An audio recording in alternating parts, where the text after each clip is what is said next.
Merhaba.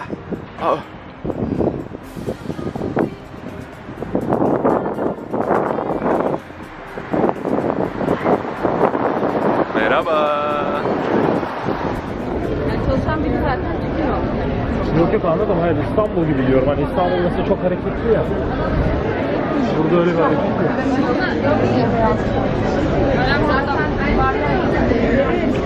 bir şey.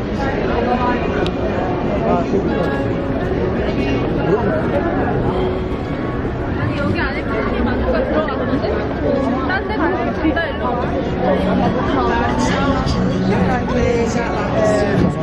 yapmaya başlamıştım. İşte mevzulardan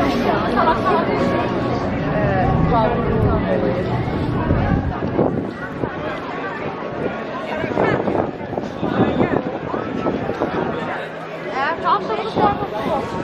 Sinan.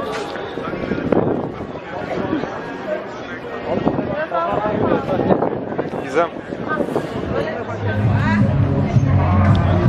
Merhaba.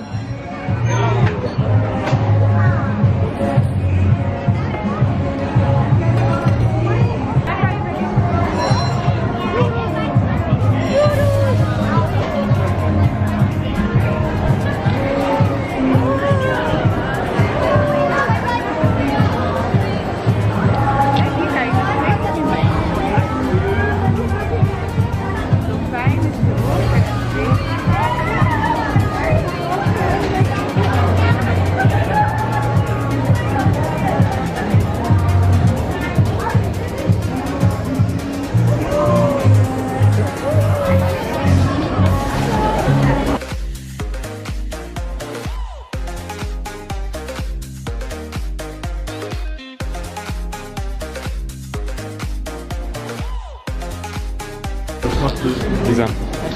Hala hatırlayamadın mı?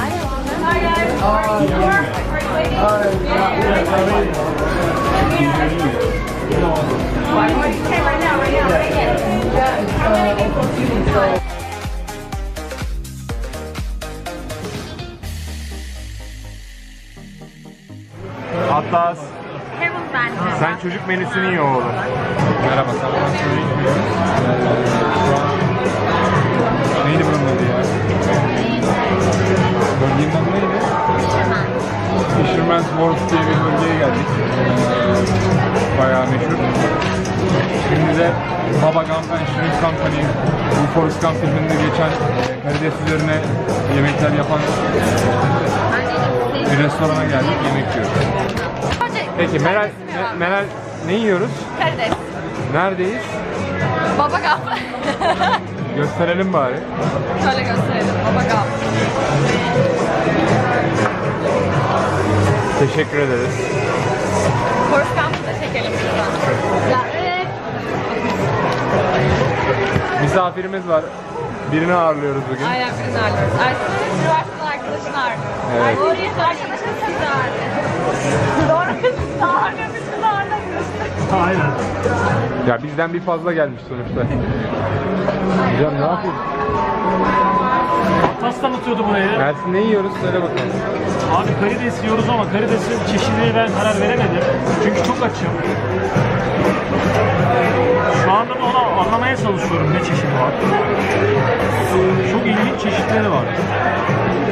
Çeşit. Yani. Damlar, kokonat. O zaman Atlas söylesin de. Ne yiyoruz Atlas? Ne yiyoruz Atlas? Ne yiyoruz babacığım?